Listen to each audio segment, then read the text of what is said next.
It was a balmy summer evening when we first spotted the carnival on the outskirts of town. The sun had just dipped below the horizon, painting the sky with hues of orange and pink, and the air was thick with the smell of popcorn and cotton candy. It was me, Alex, Emily, and Sarah, a tight-knit group of friends looking for one last adventure before heading off to different colleges. We'd heard rumors about this traveling carnival that only appeared once every 10 years, but none of us had ever seen it ourselves. The locals called it the Sinister Carnival, but we brushed off the eerie nickname as small-town superstition. We were too curious, too eager for thrills, to let old tales deter us. The entrance was an archway of bright, blinking lights, and a garish clown face grinned down at us with an unsettlingly wide smile. As we stepped through the arch, a strange chill ran down my spine, but I shrugged it off. We paid for our tickets and ventured inside. The carnival was a sensory overload of colors, sounds, and smells. There were rides spinning at dizzying speeds, sideshow attractions promising glimpses of the bizarre, and game booths where carny barkers beckoned us to try our luck. The place was bustling, yet something felt off. The faces around us were too animated, the laughter too hollow.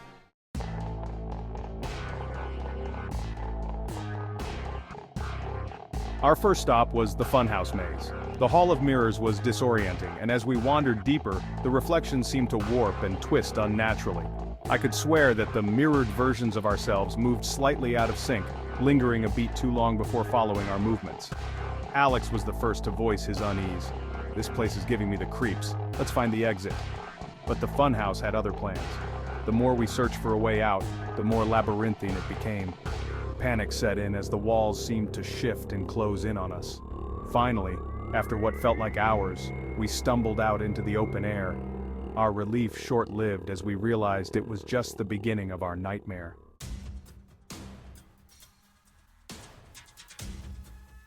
Next, we were drawn to a Ferris wheel that towered over the carnival.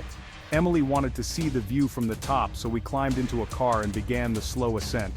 As we reached the peak, the carnival below looked like a twisted, surreal landscape, far more menacing from above. Suddenly, the wheel stopped, leaving us stranded high above the ground. The car began to shake violently, and I swore I saw shadows moving in the machinery, whispering to us in voices only we could hear. When the ride finally ended, we were all shaken. We tried to leave, but every path we took seemed to loop back into the heart of the carnival.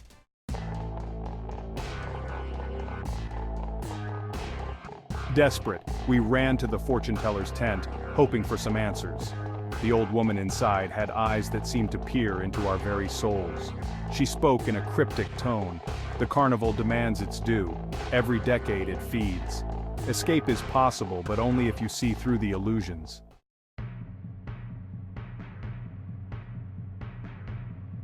Her words echoed in my mind as we made our way to the final attraction, the House of Horrors.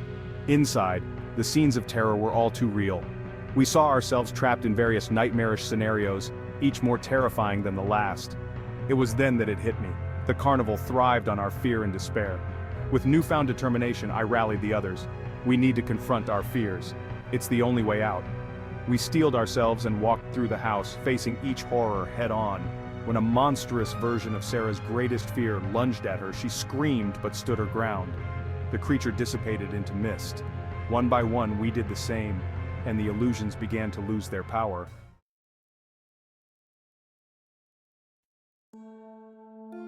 Finally, we found ourselves at the exit, a dark, narrow corridor. As we stepped through, the carnival's eerie ambiance faded, replaced by the familiar sounds of the night. We had made it out, but as we looked back, the carnival was gone, leaving no trace it had ever been there. We knew we had been lucky. The stories were true. The Sinister Carnival was real, and it was always hungry for new souls. We had escaped, but the memory of that night would haunt us forever.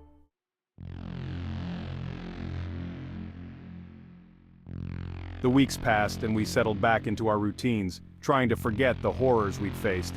Yet, strange things began to happen. Alex started having vivid nightmares, waking up in cold sweats, mumbling about the carnival. Emily noticed shadowy figures lurking just out of sight, while Sarah felt an inexplicable pull towards the outskirts of town. One evening, we gathered at my house to discuss what was happening. We realized the carnival had left a mark on us, a connection we couldn't sever. Desperate for answers, we revisited the old fortune teller's words. The carnival demands its due. What if it didn't really let us go? Emily whispered, her voice trembling. What if it just delayed our fate?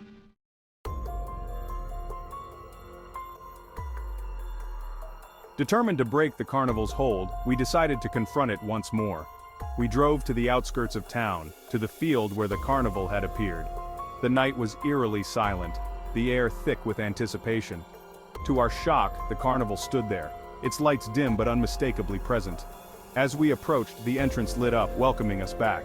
"We have to end this," Alex said, his voice resolute. We ventured inside, and the carnival seemed even more sinister than before. The attractions were deserted, their cheerful facades cracked and faded. We headed straight for the funhouse, believing it held the key to our freedom. Inside, the mirrors no longer reflected our images. Instead, they showed scenes from our past visits, distorted and horrifying. We reached the center of the maze where a massive mirror stood, its surface rippling like water. Without hesitation, we stepped through, finding ourselves in a dark, cavernous room. At the far end, a grotesque figure sat on a throne, its eyes glowing with malevolence.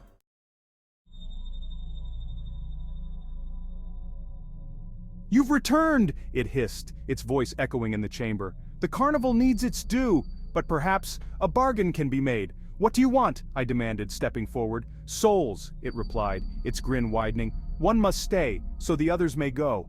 A heavy silence fell over us. Sacrifice one to save the rest. It was an impossible choice.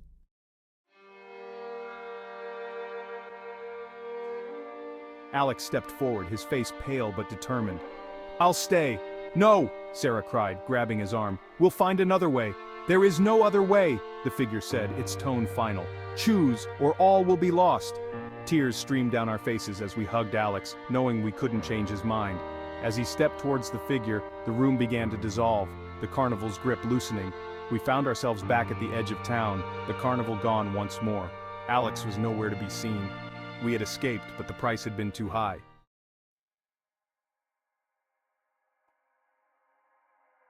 Months later, I received a letter in the mail, written in Alex's handwriting. It read, "The carnival lives, but so do I. I'll find a way back. Stay strong." The carnival had taken him, but his spirit remained unbroken. As long as there was hope, we knew we would see Alex again. And when the carnival returned, we would be ready to face it, to end its sinister reign once and for all.